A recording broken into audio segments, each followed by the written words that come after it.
Welcome to the EXCELcast. I'm Jonathan Kuskiski, Assistant Director of the EXCEL program here at the University of Michigan School of Music, Theater, and Dance. And today I'm talking with Randy Faber, our special guest, about going from sort of self to service. Randy, as many of you may know, is the co-founder of the Faber Piano Institute here in Ann Arbor, and also the co-author of the Piano Adventures series, which is the world's best-selling piano method book. And of course, a Michigan alum, 3 degrees in Michigan as well. So we're so glad to have you here today to talk about this topic. So what does it mean for you to go from this concept that I'm borrowing from you, by the way, from self to service? Oh, thanks. We had that good talk, opportunity to talk with the students this morning, and I wanted to find what is the most powerful words of advice or suggestions, if you will, because the students have to make this transition into the real world. How do you go from being a student where maybe the community is investing in the student? Because especially in the music school, we're talented kids, you know, and they have scholarships and win competitions and even a creme de la creme. There's often that approach that something's entitled to me because in exchange, in some ways, if they think of it in exchange, they worked hard, so therefore the community owes them this education. But going out in the real world, it isn't quite so easy. That scholarship to life doesn't happen. Nobody's going to just hand you something to feed your ego, right? Not hand you money to feed your ego. So the transition into career really is the recognition that it's not all about oneself anymore, but how do you take those skills of oneself, the power of oneself, one's courage and dynamic energies, practice skills, and give it of service to the community. And so that's why I like that concept of self to service as a transition. And the sooner, the more powerfully that one can reflect and get that change of mindset, the better prepared one is to embark on a career. Great. So I'm thinking, when you're describing this, I'm thinking sort of particular modalities or ways that students can do this, right? So thinking about how they can apply their artistry as a pianist or as a musician or theater artist or dancer in ways that have some kind of impact on a community, or in some way they can look to identify the values that they're creating, which could be aesthetic value, of course, but it could also have other value, pedagogical perhaps, or research-based, or so forth. So I think we have a lot of students who are interested in this, but they don't know where to start. It's a good point, and it's, you know, one practices certain habits of mind. We think of how do we practice certain scales and patterns on our instrument, but we also practice habits of mind, and I think one of the issues for students of music is that we're isolated in the practice room, and we're so focused then on that skill of what we're doing with this certain repertoire, that how do we take those practice skills but make sure we also cultivate habits of mind that open us up to contributing, open us up to the opportunities that are out there. So I like your point that how does one begin to look at what those opportunities might be for service and contribution.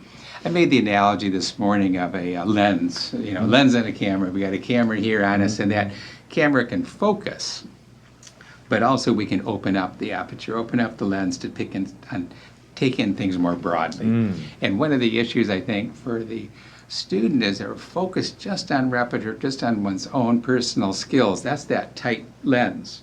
Now there's nothing wrong with that. In fact, to a great degree what we do in art is that ability to focus, have such intense concentration for not just length of time, but for years and years. That's how we get this extreme skill. That's how we develop talent.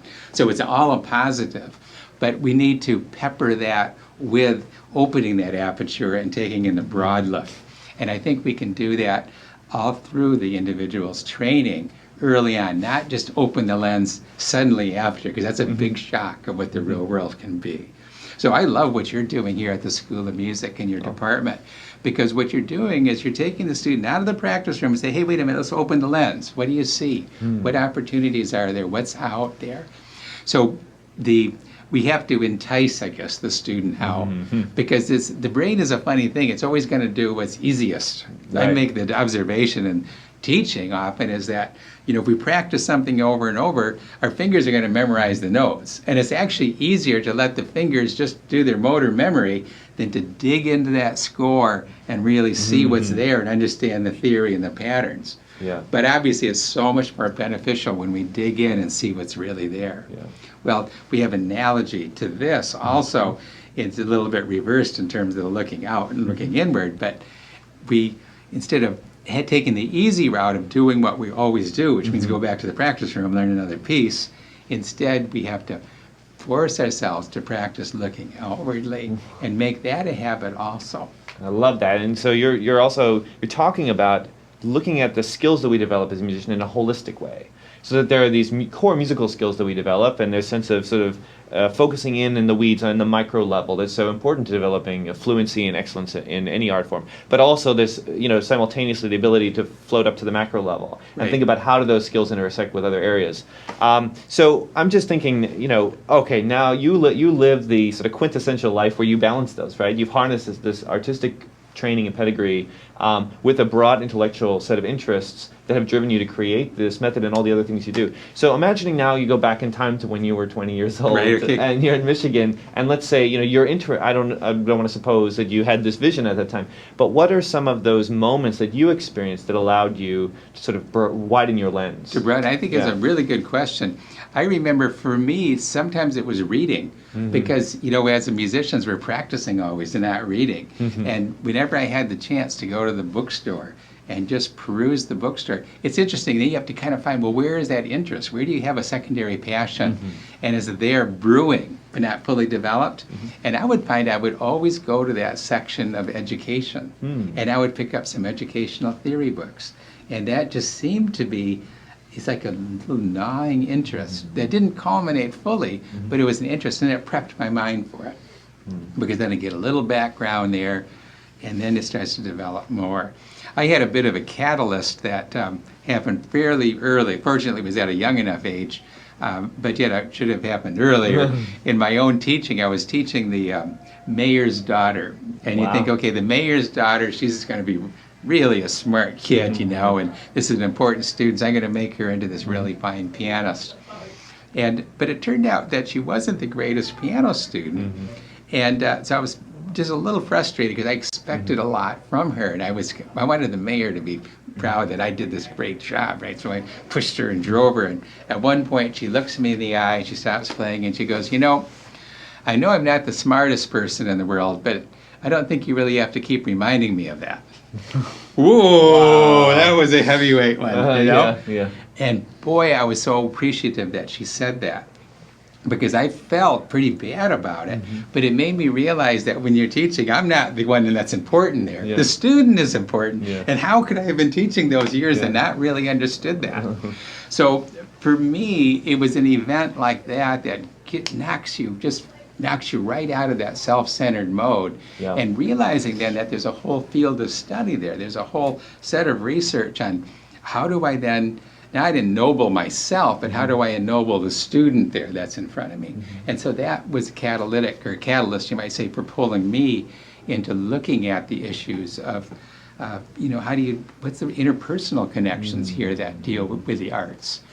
And maybe that's another lens an individual can take instead of thinking about just self-management of managing one's own time and discipline, which in some ways pianists and music performers, students are quite masters at, because we got the discipline down. I mean, we got the discipline thing, right? That's what gave us the position that we are in.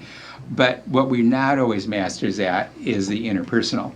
Right. So to understand social skills and relating with other people and really having some understanding of the intersocial mechanics, and then being able to operate and manage in that sphere. And so anything that takes one out of the practice room and sets one up with people, I think can be an important way of opening that lens. That's great. I also really appreciate how you're not being prescriptive and you should do X, Y, or Z. You should be, I'm also very hesitant to direct students to, a career path that I think is the right one for them. Rather, it's important to look at the things that get them really excited and the things that leverage their skills and allow them to collaborate with other people. Because I think one of the things that especially pianists face, but many performers also share, is a sense of resilience that they putting themselves out on stage, there's nothing between them and this big potential failure, and so they develop these skills to sort of protect themselves, and they mindset around sort of self-resilience, and it can be very challenging for them to then negotiate these collaborative engagements when they're using their extra musical skills. I think there's a really good point. There's a matter of vulnerability, I guess you could say, that it's not easy to be taken to task by teachers, and being critiqued on your core sense of artistry, and so sometimes that you build a protective shield or certain boundaries, but then that can be boundaries to other people. And so learning to take that out and really be authentic. And also I think that musicians tend to sometimes put a little artificial front on because you're trying to show the world how good you are. And is that really being who you are, or is that putting this kind of false front? Right.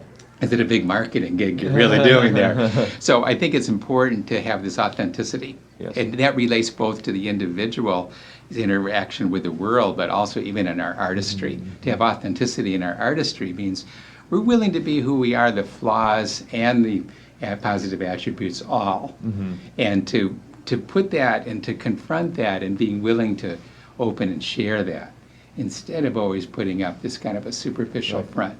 Because that superficiality and that protective boundaries, that actually is an interference on the inner social maturity. Sure, and related to teaching, but also in terms of just building your professional network, right? Yeah, so indeed. Building these organic, authentic relationships is so key to building a life in the arts today. So, want to just transition here as we're running out of time a little bit to this question of, so what's next for the field? I mean, you're at the forefront of the field of piano pedagogy, and you go all around the world working with pianists and piano teachers.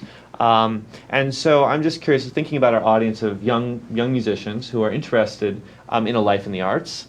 What are you work with some of, I'm sure, as well. What are the sort of skills and mindset competencies that you look for when you encounter young people, and any takeaways that you would suggest for some of our students to really, beyond what we've talked about, consider in their mindset as they plan for a life? It's a good point. I mean, you can think of what is relevant in today's culture, and how do you have an artist really be relevant? Nancy and I have a certain instructional theory that we talk about often, lecture on, and we implement really in our books, we implement in our teaching. And we call it ACE, ACE as an acronym for Analysis, Creativity, and Expression. And of course, we all want to be an ace. That means we're really good. We're the best. We're the number one, right? An ace in our field. And that idea, though, of analysis, creativity, and expression, we like to have isolated those as components of artistry. Because what is artistry, really? It's having the judgment of being able to go in deep and analyze the elements of the field. But then we create with those elements, and that creative part is really profound. But it doesn't stop there, because we don't create and put our composition in the drawer or hide it behind our wall of vulnerability protection. Instead, we need to express it. So that's where we take off the vulnerability, we stand courageously in front of that audience, and we just share this creation with others. And that expression is what's so powerful. And this analysis, creativity, and expression as attributes of art then really aren't limited just to the musical arts or even the visual arts, but they're part of the real world. In fact, they are a vibrant part of the inner social world that we just talked about, that we want to open our lens to towards success. Because in any business venture, you might say you have to analyze the competitive landscape. You need creative ideas, your value proposition, and you need to express it. You need your business plan, you need to execute it. So artistic thinking really is something that we're in short supply of in the world right now, because it's, especially in a digital day and age, we're thinking logical, digital, sequential, A and B, zeros and ones. But we needed this richness of the analog perspective. Well, that's that deep analysis and creativity and expression, looking for multiple creative viewpoints and then make it happen. That's artistry. And I think artistry can be played into every profession. And I'd like to think that what artists do is that they can inspire this mode of artistic thought. And if we can help other individuals bring in more artistry in the profession, it not only allows and amplifies the other person to give more service, right, moving from self to service in their own field, but it also adds a richer dimension, because even that individual feel more rewarded if they're allowing their own inner artistry to come out and to be manifest. So if artists can help others be artists, then we really have the lever on success. Absolutely, couldn't agree more. What a pleasure to have you talking with us Thank you, today, Jonathan. and we're looking forward to having you back to visit again in the new year. I look forward to that. Thanks so Thank you. much. It was my pleasure. Thank you very much.